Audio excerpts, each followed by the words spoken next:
Center, everyone. It's very nice to see you all. If you haven't been here before, I'll just give you a few house rules or setups. There are 2 washrooms at the back.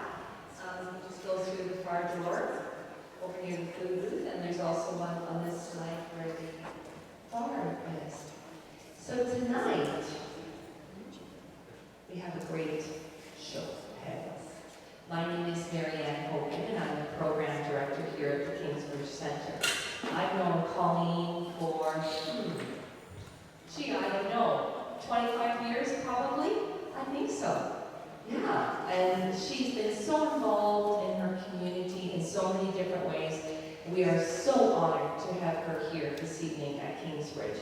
So I'm going to give you a little bit of a background on Colleen, and then I'm going to tell you how this evening is going to work.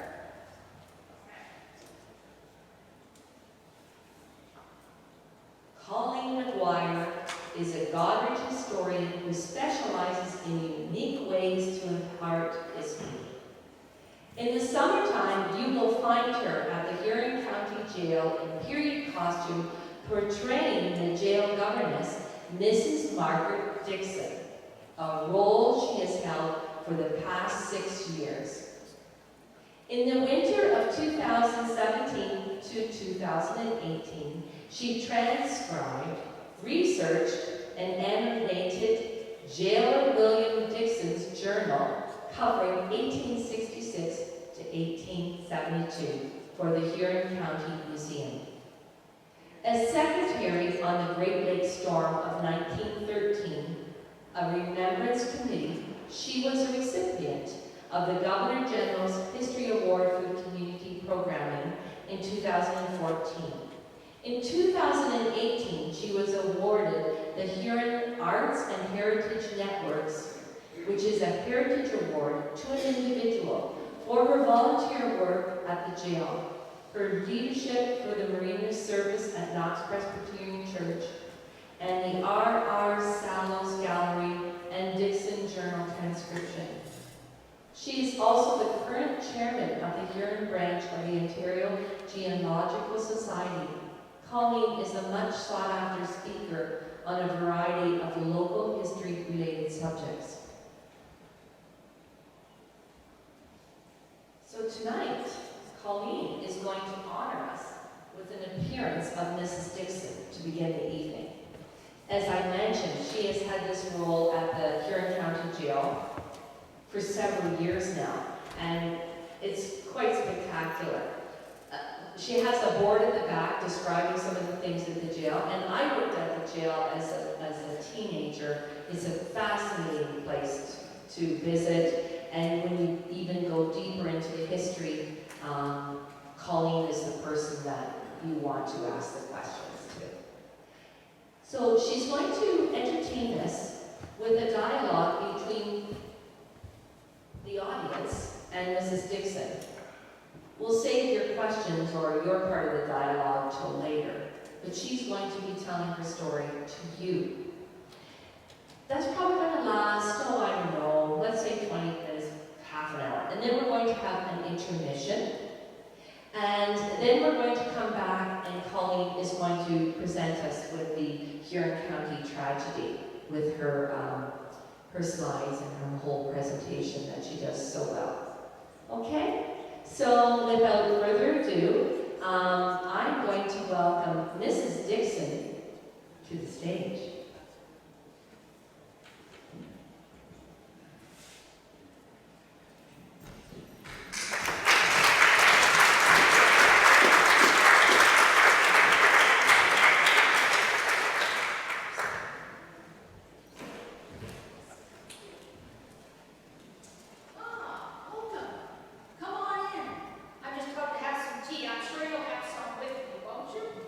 Well, my name is Mrs. William Dixon.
$100 more would make quite a bit of difference in our household.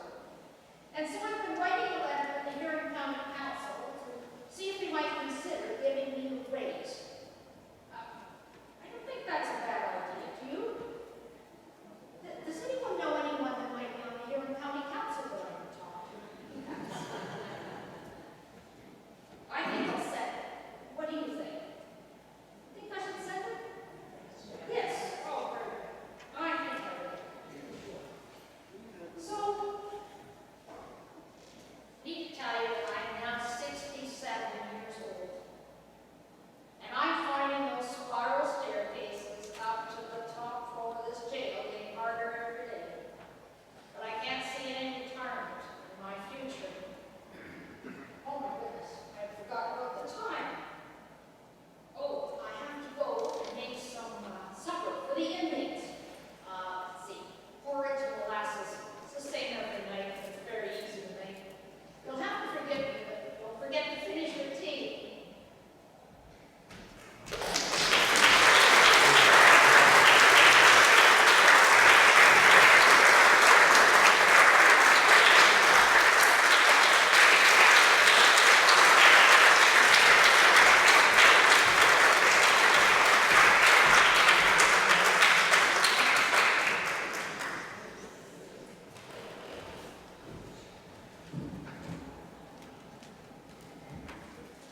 She's amazing, eh?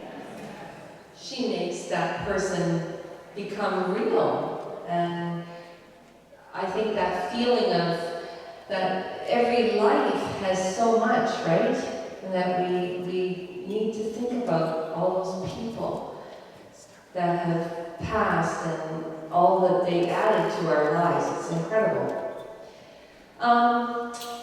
Well, Colleen is here and dedicating her time to the Kingsbridge Center. So we're going to take up a little collection right now, and all proceeds go to this center, to this building. So while that's happening, I'm just going to tell you about some upcoming events.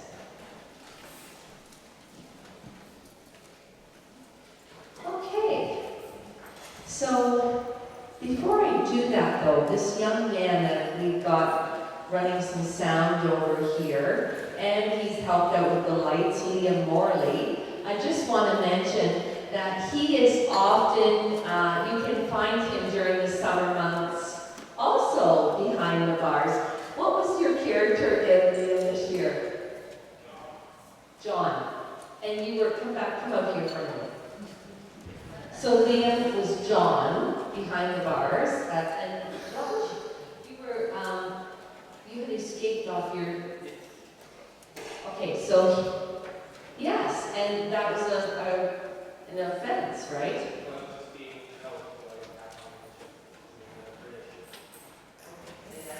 I was just being held in the jail till the ship came back to the port, and then we sent back on the ship because it was a British ship that was patrolling the Great Lakes at the time. Cool. Okay, great. You go back to your job now so that nothing falls apart. So, okay.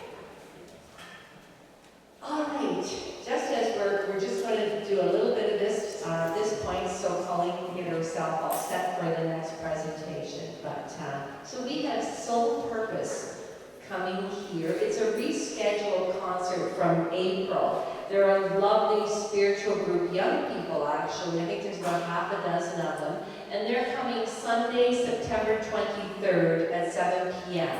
As I say, they were originally scheduled for April, but we had an ice storm and no power. So that's what's happening. It's a lovely evening. Okay, and then following that, we do have the Celtic Blue Highlanders, the Cayley, and they're looking after that night. They're sponsoring it. It's a fundraiser for the Huron Hospice.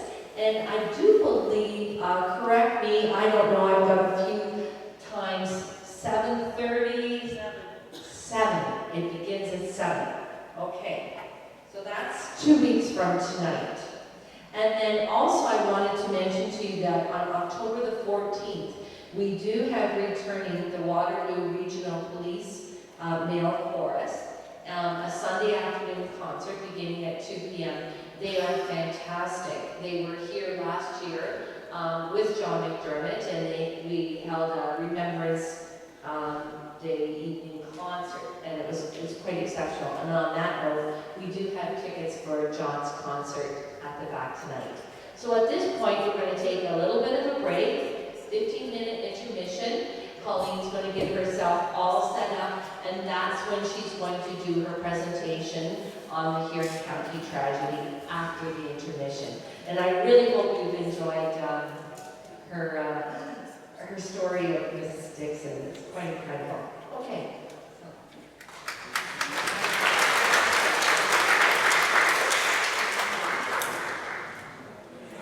So if everyone can make their way back to their seats, Colleen tells me she's going to answer any questions about Mrs. Dixon at the very beginning of this second presentation. So if you do have any questions, she's right here. Okay, and we'll just get these lights taken care of. There we go, Colleen. You're all set. Thank you. Thank you very much, Marianne. It's so great to see you all here tonight. I'm so glad you came. You had a lot to do for you to come. And I've had some high school friends, and I have a grade 11 geography teacher of mine over here, so it's great. We're having Old Home Week. So I wanted to tell you a little bit about what happened to Mrs. Dixon. She did live another 5 years after the period I present her. She was 72 years old when she had a stroke and died while still working at the jail. The week before she died, the House of Refuge opened in Clinton. You know it as Huron View. That's exactly it. And she wrote all those letters to get that started. That's fine. Just wanted to let you know that. She is buried out at the cemetery with her 2 sons, her husband, and her daughter Agnes, and so on. And every year before I go to jail, at the beginning of the season, I go out and visit their grave. And then at the end of the season, I go out and visit as well. The other neat thing that occurred is that while researching this, I was researching Marion Forrest, the first wife. And I thought it was unique because, well, it was Forrest, and I have Forrest ancestors. So I was up at the cemetery looking for a headstone for what is referred to in the diary as grandfather. And I knew when he died, it said so in the diary.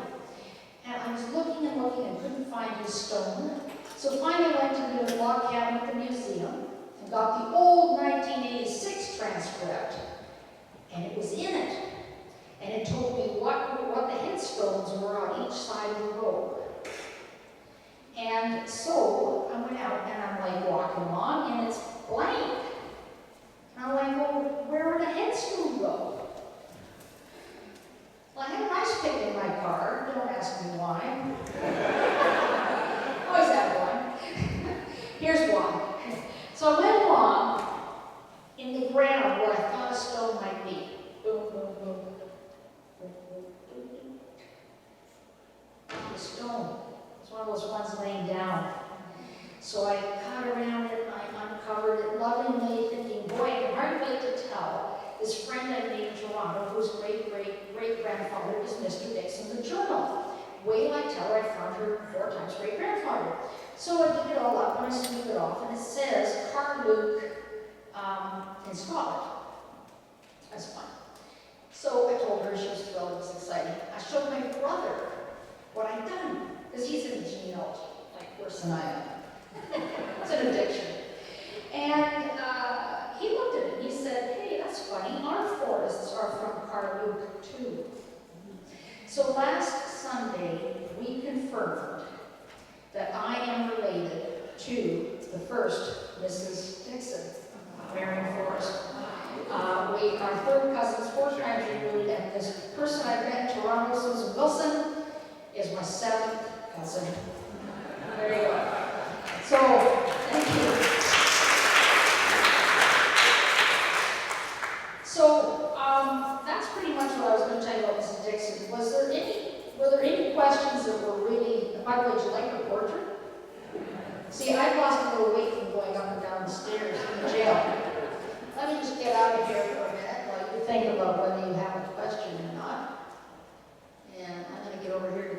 representation you came for. The Steamer Merida, or Merida, depending on whether you're American or Canadian.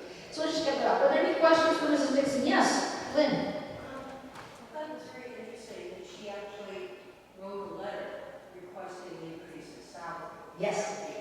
Quite forward for a woman at that time. Indeed. Did you find anything that indicated that she got a positive response to that request? She did. I'm glad you brought that up. She did get her raise. They brought her pay up to $16.66. And if you ever go to the museum behind the bars, you will, you can ask the jail matron after me, Mrs. Griffin, who I think is in the audience. Yeah, there she is. What she got, and she'll attribute it to Margaret's letter that she did that. Okay, any other questions? It's hard to see up here. Yes, Janice. So the governor is different from the jailer? Nope, one and the same. A governor or jailer, the same term, more modern term is jailer. So that's why Mrs. Dixon was the jail matron or governess. So it's one and the same. Good question. Anything else? Yes, ma'am. How were the children educated? Oh, at school. They went to school during the day. They came home at night. There was a school back when you were. Yes, there was the central school. There were several, actually. Sinead could probably tell us. I think there were like two anyway. Yeah, they were by a ward. So you had St. Patrick's Ward and different things. Anyway, the Dixon children went to school right there. But I wonder how much being brought up in jail and watching constables and lawyers and things influenced young Alexander Duncan Dixon to become a judge. Makes you wonder, doesn't it? Because he would have seen the underbelly of society growing up. Anything else? Those were great questions. Thank you. Okay, we're going to switch gears here a little bit and talk about a Huron County tragedy. And when Marianne asked me about doing this talk, I'm sorry, I walked forward because I can see you then. Back here, I can't. I guess you can't see me though if I walk too far forward. Okay, yeah, well, that's good.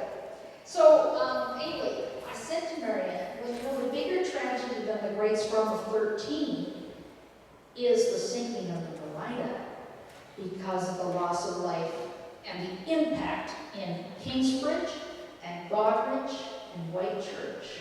So let's talk a little bit about that.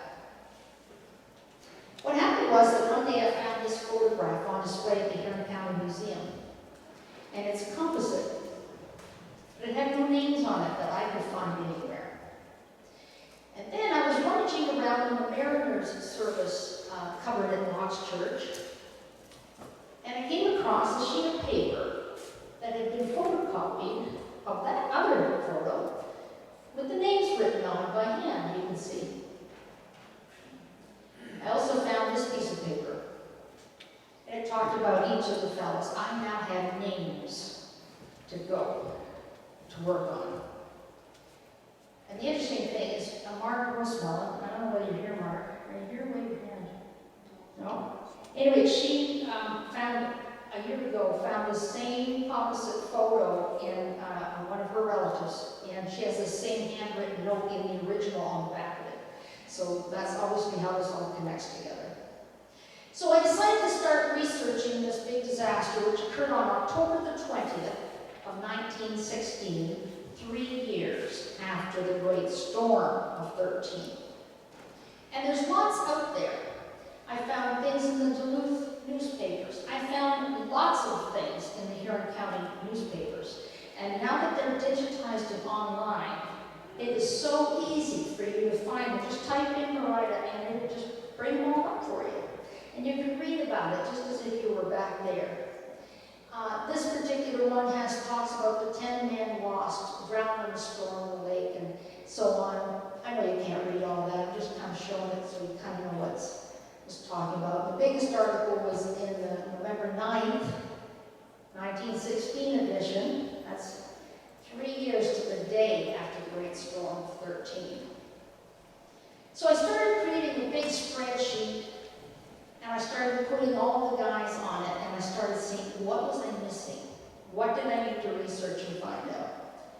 And so I looked at the spreadsheet would have things like sailor's name, their age, date of birth, where were they born, where were they buried, where did they live, where was their body found, their parents, siblings, living relatives, I was hoping.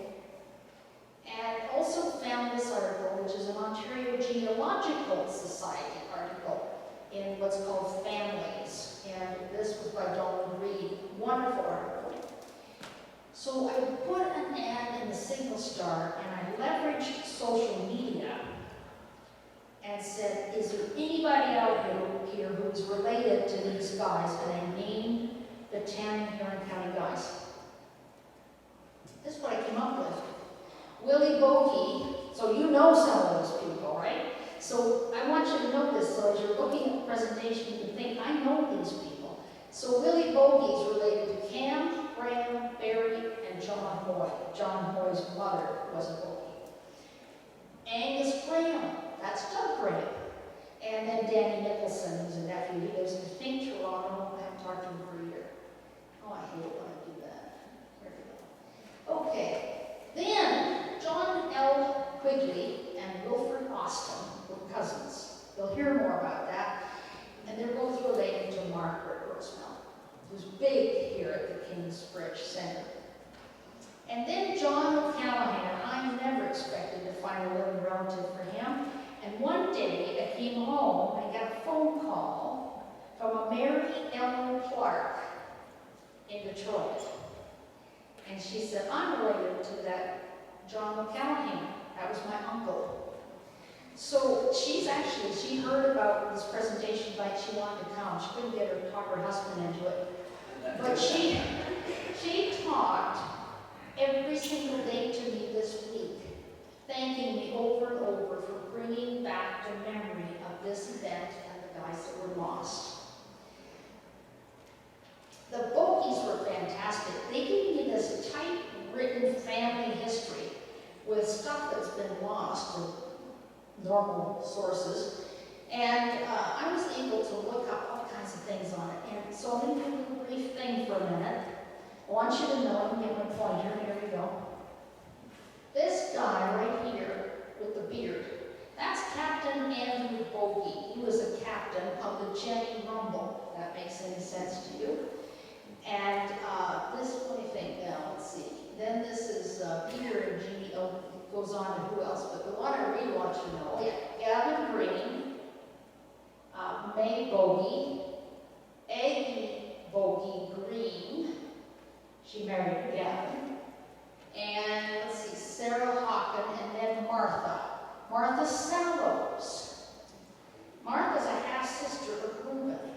She was in the first marriage. Reuben's father was married 3 times, had 13 children, and each of his wives' names were Sarah. Sarah Morris, Sarah Tiffin, and Sarah Stiles. So he can never make a mistake, by calling the wrong wife by the wrong name. At any rate, I just wanted you to know that there's a connection between the Bogies and the Sallows. So here's what's interesting out of that little handwritten Bogey thing was here's Captain Andrew with Martha Sallows. His brother is Captain James Bogey, so they're both on boats. And then here's the really sad bit. There's a son here named William, and he drowned. Not the William on the Merida. This lad died in 1860. And then over here we have William Green, a brother, who was lost on the Lake Erie. So here's a family with really strong mariner ties that are losing sons on the lake. Margaret sent me all kinds of family history things. People just love to share stuff with me. And so this is the kind of material they were to send me.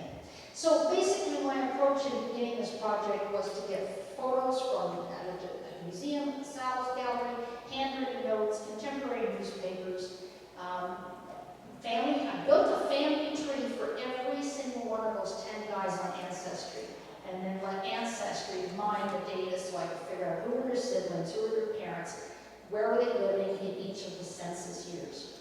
Created a spreadsheet, which you saw, and used social media to try and connect with living relatives, and then began to just harvest those histories. Then, on October the 20th, 2016, 100 years to the day and the hour, I did a presentation at the Huron County Museum on the Merida, which is the one I'm about to show you. We were sitting there exactly 100 years to when that event had occurred. The museum also let me put up a little museum display, and that's the same one I have here at the back.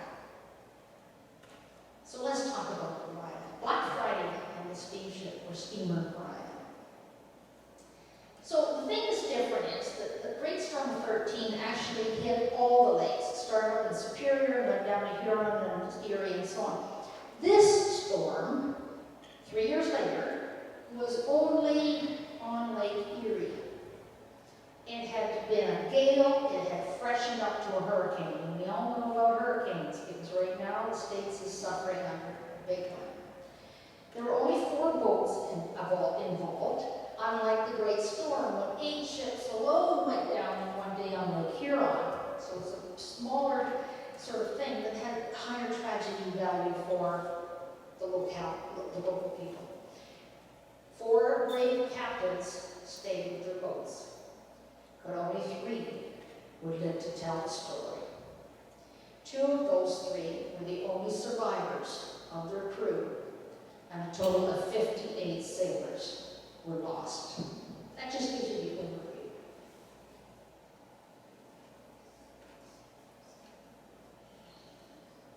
Worst storm I've ever experienced is what the captain of the butters said. So here's the 4 ships that were lost. There was a whaleback freighter, the James B. Colgate, a lumber hooker. They hooked lumber, brought it on the deck of the Marshall F. Butters. A schooner barge called the DL Filer, and the schooner part's important. That means it has masts that stick up in the air. You'll hear about why that's important. And the Canadian steamer, the Merida. In the States, they call it Merida, so take your pick. So here's the aftermath. On the Colgate, only Captain Walter Grasham survived of his crew. On the Marshall Butters, all 13 were rescued. On the DL Filer, only the captain, Madison, survived. And of the Merida, all 23 were lost. That sort of pairs it out. So here's what it looked like on the lake. You can see they're all sort of right along the border here.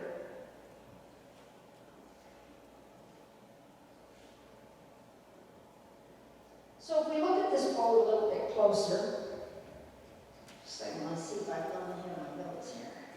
There we are. That was too far off.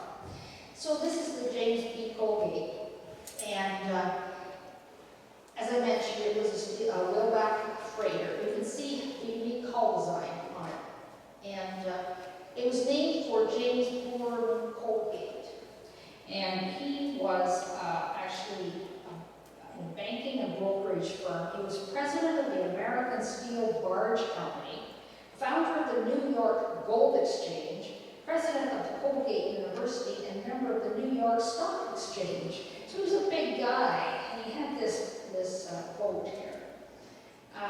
It says that it had just finished loading coal and set sail for Buffalo, New York, bound for Fort William, Ontario. That's now Thunder Bay. It was 1:10 in the morning as the Colgate dropped its hawsers and headed out into the open lake. Dawn found the Colgate off of Long Point. All day they moved steadily westward, keeping the bow into the wind. Waves crashing over the decks and beating on the hatch covers. Slowly water began to enter the cargo holds. The pumps could not keep up with the influx of water, and she began to list at about 8 o'clock that evening. No other ships had been seen and none could be found. The bow was riding low in the water. As the 10 o'clock hour came around, the coal gates slid beneath the waves. The men all had life jackets, but nothing was floating which would help them get out of the cold water. One life raft was found, and a coal passer, the engineer, and the captain took refuge. In the middle of the night, the raft was flipped, and the coal passer did not return. At the 21st, October 21st, as it dawned, the raft again spilled its occupants, and the coal passer did not return. I skipped the line there. And the engineer did not return, but was too weak to hold on. He lost his hold. Night came, and the only one left in that life raft was Captain Walter Brashaw. A passenger steamer passed nearby, but he was unnoticed in the dark. As daylight dawned on the 22nd, which was Sunday, the Marquis of Bessemer No. 2 came to his rescue. The next one is the Marshall F. Butters, and it was named for Marshall Francis Butters. It was in the logging business, and it carried about 700,000 board feet of lumber. Here's what happened to it. The Marshall F. Butters, a wooden lumber carrier, was downbound to Cleveland with a cargo of shingles and lumber, entering Lake Erie from the Detroit River. The wind rose and the waves grew in height. The Butters turned into Lake Erie, heading towards the southeast shoals of light off of the tip of Point Pelee. The wooden ship could not take the pounding of the waves. Settling into the lake, soon the boilers were extinguished, and the Butters was at the mercy of the storm. 10 men set sail in a lifeboat, leaving only the captain and 2 men aboard the vessel that was sinking. The Pioneer Steamship Company's Frank R. Billings and the F.G. Hartwell were nearby. The Billings approached to give aid, pouring storm oil on the water. They were able to calm the seas enough to rescue Captain McClure and his 2 men. Meanwhile, the Hartwell rescued the men in the lifeboat. In other words, they all survived. The D.L. Filer was the 3rd ship, a wooden schooner. See those 2 masts? 45 years old, though, and was heading from Buffalo to Sagatuck, Michigan, with a load of coal. For 2 days, the Filer beat into the wind, heading for the Detroit River. At the western end of Lake Erie, just off of Bar Point, within the sight of the Detroit River, the pumps could no longer move the volume of water rushing into the holds, and the seams began to open. In 18 feet of water, she settled to the bottom. 6 men climbed the foremast, while the captain climbed the aftermast. It seemed like all 7 crew could cling to the mast and weather the night. But the weight of 6 men snapped the foremast, and 5 of them disappeared. Only 1 man made it to the aftermast and climbed to safety. As the dawn broke the horizon, the western states came into sight and turned towards the 2 men clinging to the mast protruding from the shallows. As the steamer approached, 1 man slipped from the mast and was never seen again. Only Captain John Mattison was rescued. And now the subject of tonight, the Merida. That, by the way, is a Latin form of Mary, which is derived from Miriam, a name of debatable meaning. Some believe it means seat of bitterness or seat of sorrow. However, Disney Pixar had a movie featuring Princess Merida, the feisty, athletic, independent, medieval Scottish girl with a real wild red hair. Her name, however, is not Scottish, but Spanish, and appears both in Spain and in Mexico. So we know a little bit less about what happened to the Merida, in the sense that it was sighted once only on Black Friday. It was 10 miles off the southeast Shoals Light in Lake Superior, and it was sighted by a Captain Massey of the Steamer Merida. He observed her to be making very bad weather of her passage, and he considered himself lucky to be able to make shelter off of Cedar Point. The doomed Merida was never seen again. So we really don't know the details of what happened to it like we do about the others, because there were no survivors. That's just dumb. Let's see. Okay, I'll lay it here, and I'll get back to it when I need it. I want to tell you about the Merida, though. This is interesting when I did the research. It had suffered some accidents annually in the years just preceding the wreck. Back in 1912, it had struck a bank below the Canadian Soo Lock, and that ruptured the side tanks, and it required lightering or towing. That's how bad it was. August 1913, it lost a rudder and shoe, and so it had some problems off of the Grass Point channel. And then again, in 1914, it hit the dock at Santa Fe Elevator in Chicago, and it had internal damage and dock damage was occurring. So that must have been a pretty big hit.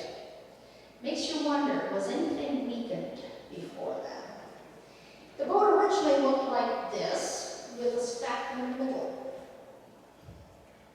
And then it was altered to look like it did at the time of the sinking, with the chimney aft here now, and this deck able to take a full load. I show you this because this is the captain and crew list of the Merida. There's 3 pages of it. And I've put the fellows from our area in yellow. Kind of makes it interesting how many of them there were. So you can see some of them are from Buffalo, New York, and Oldesburg, and St. Louis, Missouri. But here we have our fellows, Goderich, Angus, and they were all on the, from Goderich. Wheelsman, 2 of them wheelsmen and 1 watchman. Further along, we see the chief engineer was Joseph O'Connor.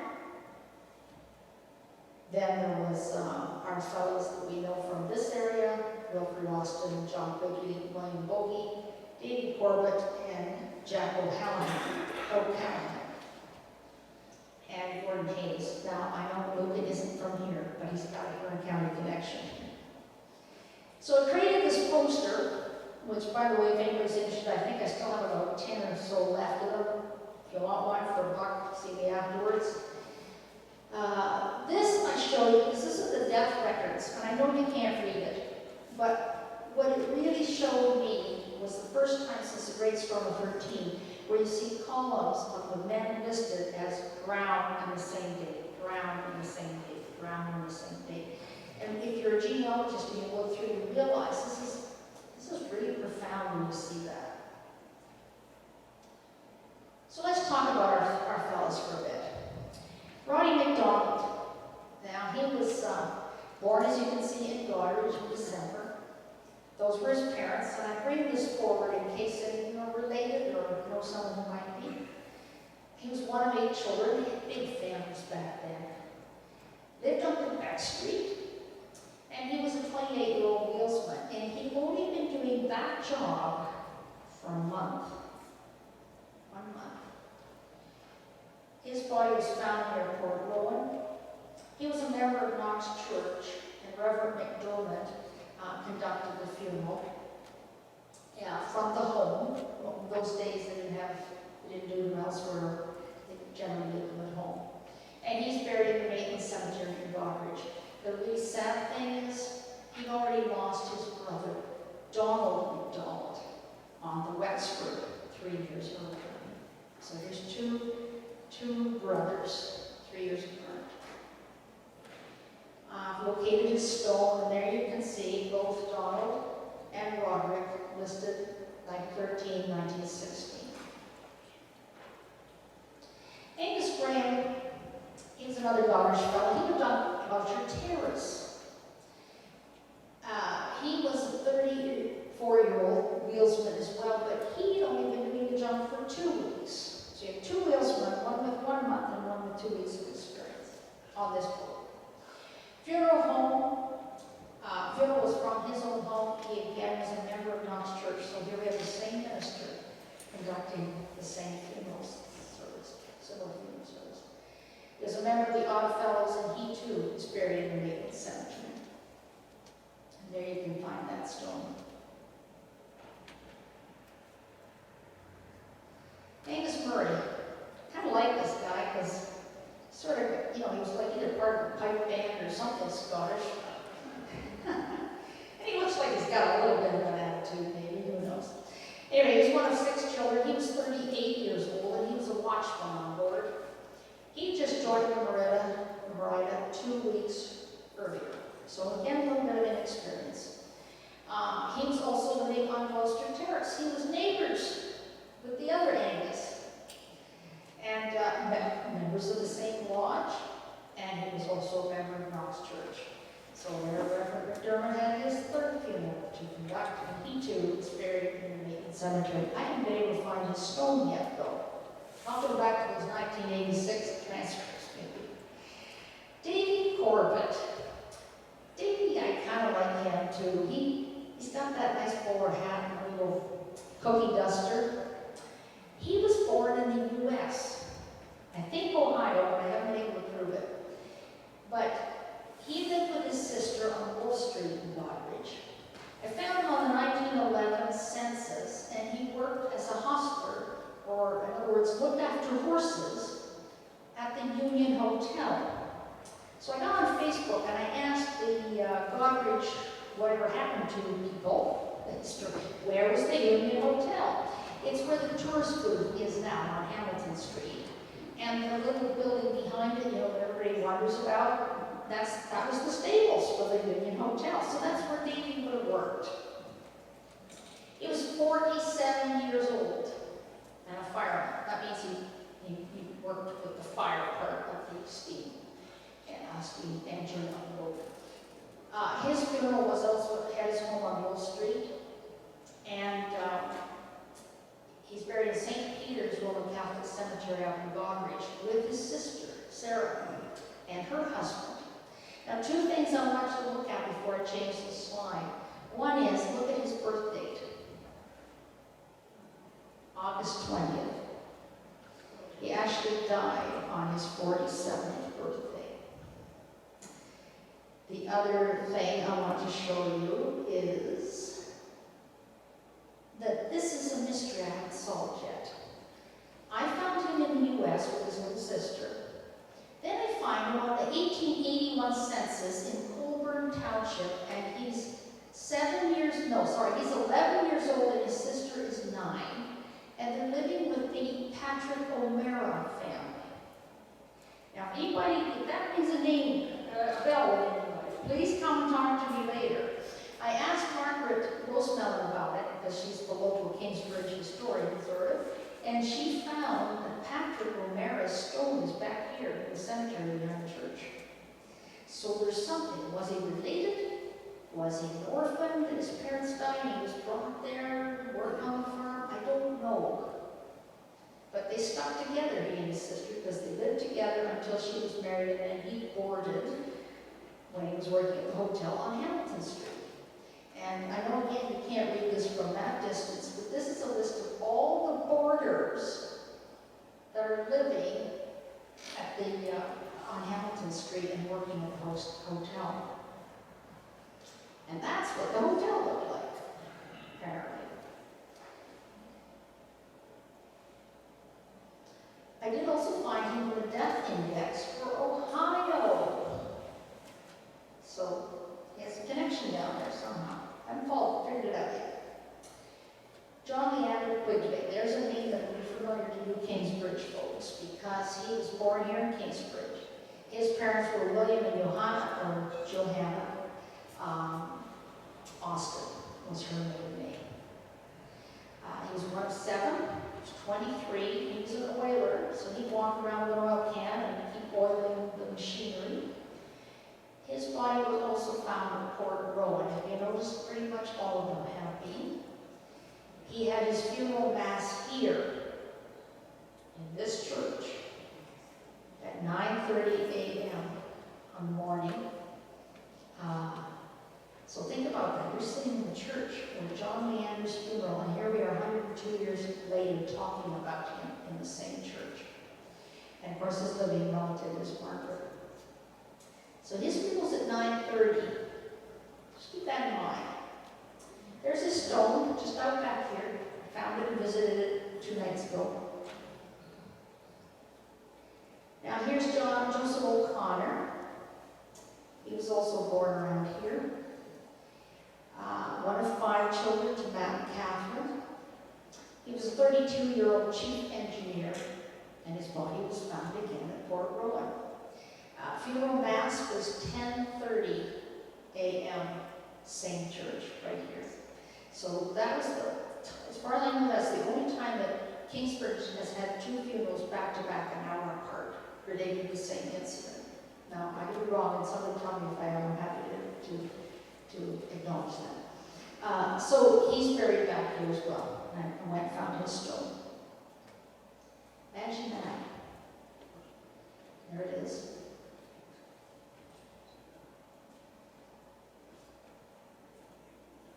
Wilford Austin.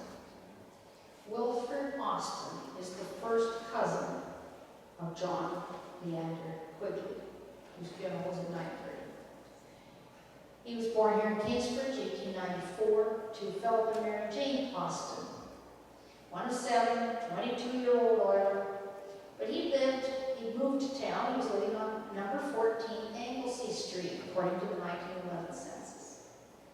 The reason he's not buried behind this church or had a funeral here was because they never found his body. Margaret, by the way, if you know her, she tells me that he looks just like her father. I thought that was interesting. Willie Bogie. He was born in Shepparton to William and Eliza Bogie, one of 6 children, and the grandson of Captain Andrew Bogie that I pointed out earlier, with a big beard. By the way, Captain Bogie appears in a lot of Reuben Samuels photographs, so if you see a fellow with a big beard, it's probably him. William Bogie was Reuben Robert Samuels' nephew. That's the connection. And that's why I found photographs in the R.R. Samuels collection of William. He was, of course, from here, as we said. He was a member of the Lake Erie Presbyterian Church. I'll show you a picture in a moment, and I'll tell you where it's located. He was buried up in Holborn Cemetery across from the St. Peter's. So here's where the Lake Erie Church, that's what it looked like. It doesn't exist anymore. You know where the golf course, where the Sunset Golf Course is, and you know that baby boomer part that's right close to the highway? That's where the Lake Erie Church was. And when I talked to John Hoy, he very proudly showed me this, so I had to take a photo of it. And that is, it's the barometer from the Jenny Rumble, that old boat we talked about. Apparently Captain Andrew used to park it off of Shepparton, where his home was, and then take a rowboat in and arrive with all the sailors and expecting his wife to feed them all. The other funny thing about him, he had quite a sense of humor. Apparently he went up in the loft and somehow the floor gave way and he came through the floor, but his suspenders caught on the beam. And he was like he was in a jumper, you know? And he said, "Mom, I think I fell through the loft." But anyway, his wife was quite a character, too. And one time, the minister arrived, and Captain Andrew boiled up some fish. He had a bunch of his sailor friends there for the minister. "Oh, you'll have some, won't you?" And he put more salt in than was supposed to be in it, on purpose, hoping the minister would never come back to visit again. Poor Lee-Word minister. I don't know. Anyway, so those are the stories of Captain Andrew. So this is Willie Bogie's parents' photo, and you can see it's a Sallows, and I found it in the collection. These are some other Sallows photos of him. You can see him as a little guy right here. And then, of course, there's an older fellow, and that's just maybe a couple years before the Merida sinking. There's the other most, now that one's a brophy. The brophy, you can't really see it, but the brophies and the sallows are sort of in competition. They both have photography studios, and brophies have a funeral home, of course, too. I did a family tree, and all I want to do is point out from here, if you can see it, is here's Captain Andrew, here's his wife Martha Salix, here's William and Elizabeth Rome, and here's Willie, who died. And then this is his brother Harold, who's still around. And I know it's just over the edge, you can't quite see it, but it is Cam Bogey and William Bogey were Harold's sons. So that's how it all fits together. Then there's Bella Green's diary. Now that's at the Huron County Museum. Bella Green wasn't married to Green. Bella Green, no, was related to Gavin. She kept a diary. And I know you can't read it. It's in pencil, by the way. So I took and copied it out so we can have a little read of it. And she says on the Thursday, the 19th, it rained most of the night. By the way, Mother ironed and stretched curtains, if that's of any interest. Friday, though, the 20th, Black Friday, drizzling most of the day with a very high wind. Mother received her birthday check from Dave. Saturday, the 21st, cold wind in the west. Letter from Mary Barkley, Mary B. at the Memories. Sunday the 22nd, they're going on with life. They have no idea what's happened, right? Sunday the 22nd, lovely day. Went to Sunday school and church. Reverend Hagar Goderich preached. His text was, be sure your sins will find you out. Mrs. Ann Doherty for tea, Mary had dinner with Mrs. Knobs. They're completely oblivious to what's about to happen. Monday the 23rd, Mother and I started to paper, and when I went for the mail, there was word of the Merida boat having went down in Friday's storm. I went down to Bogey's. Mrs. Hunter, Mrs. Bob Bogey, was with the girls. Tuesday 24th, Alex and Bill have gone to Windsor. Willie's body is there along with 7 other homeboys, very sad. Mary gave us a bag of apples, and there was a little girl, a new little girl with rings. Wednesday the 25th, south wind with showers. Mary and I went to Bogey's. Mrs. Bogey has just got home. Her brother Jim came with her. Willie's corpse came in on the 7th train, also Mr. Corbett's. 26th, Mother's birthday. G.H., that's Gavin Green. Aggie, Mrs. J. Gordon, Mrs. Angus spent the day with us. Gavin Hamilton Green moved our stove. We got part of our coal home comfortable tonight with stove in. And then the 27th, it rained in the morning, cleared up by noon, large funeral. The family all went to the cemetery, and there will be 1 vacant chair tonight. Oh, by the way, flour was 50 pounds for $2.15. So that gives us a really interesting look into what was going on. This is a photograph by Reuben Sowers on the left. This is his nephew. And you can see that it's a newly dug grave with the flower sprayed on top of it. This is probably taken a day or 2 after the event. And there's the headstone today on the right. This is an interesting photo that the Bogies shared with me, and I want to share it with you. It would have been taken, it says in 1916, remember, the Merida went down in October. There was no snow on Willie's grave, note that. And if you look carefully, these are all his brothers and sisters and his parents. But look here. Can you see it? There's a better look at it. The photographer has literally cut his head out of a different photograph and put it in. And there's the photograph he took it from. That's a pretty good little photography trick for those days. You didn't have Photoshop. So you can see how I literally blended it right into the family portrait. My guess is that it was taken right after Willie's death. with the expressed idea that he would be worked in the photo, and they didn't want to not have a photo of any other children. John O'Callahan. John O'Callahan is the one whose relative, niece, has been talking to me all week. He was born in 1895. He was one of 10 children. He lived close to White Church. He was a fireman. He shoveled, you know. His body was also recovered at Port Royal. Now, here's what she told me. Her mother, which was a sister of this Jack O'Callahan, kept some remembrances of him and wrote about him a little bit. And she was only 6 years old when Jack died. And she says, my mother was Madeline O'Callahan O'Shea. Now, you can't get any more Irish than that. That's as Irish as Paddy's pig, as they say. She was John O'Callahan's younger sister, and only 6 years old when he drowned. She penned many stories about him. She says, for example, that John was his mother's pride and joy. He was very loving and thoughtful of her and did many tasks to make things easier. Mama used to say that my brother Jack had to be taken with them when he was small, as he caused so much commotion if left at home. She had a story about a picture that we have of him when he was 2 years old. The photographer could not get him to sit still for the picture. The pictures were taken with a camera mounted on a tripod and a large black cloth over the back.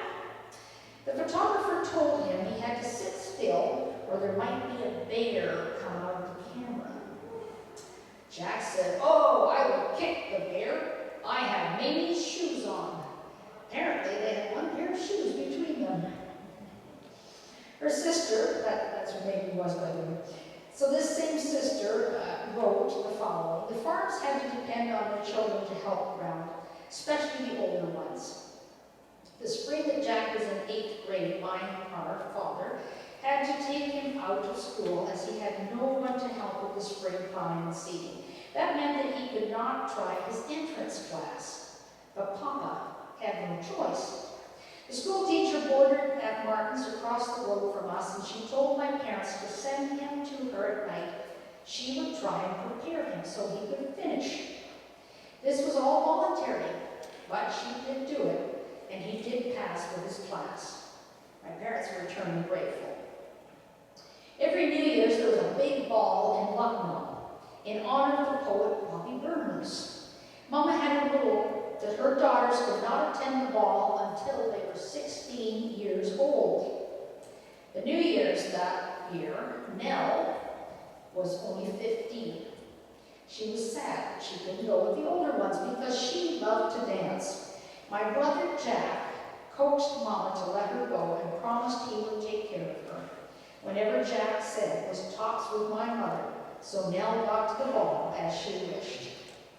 So that gives you a little bit more of a background on John and Jack O'Callahan.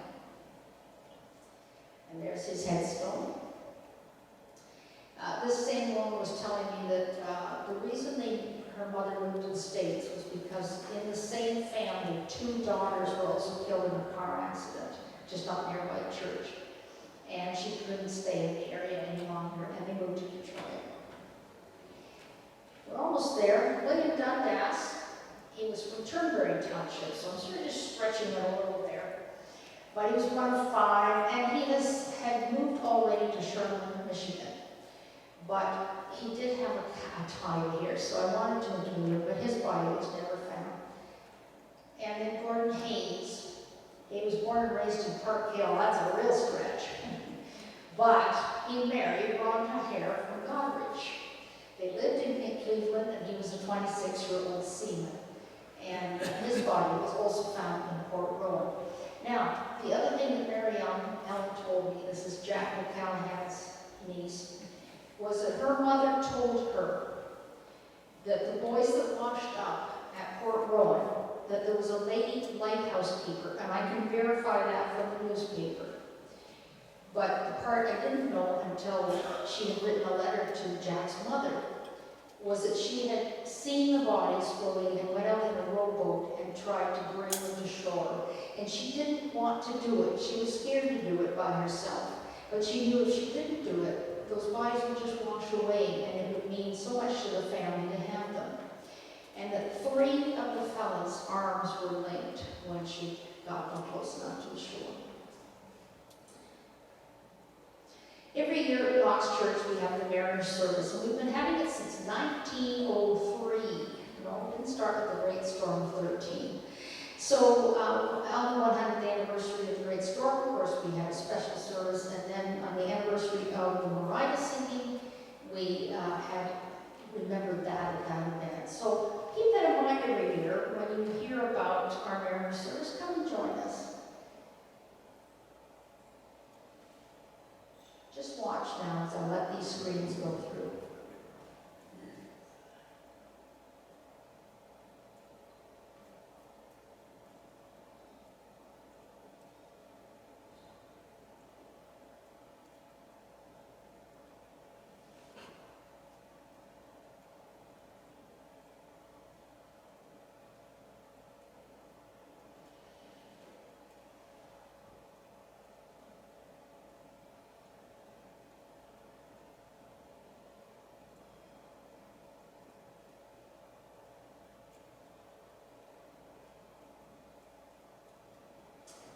Thank you very much.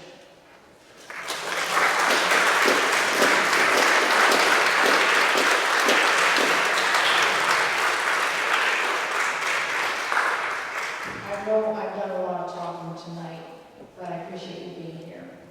If you have any questions, why don't you just see me after rather than holding the whole group up. And I'll invite Mary Ann to come forward that she's making her way now.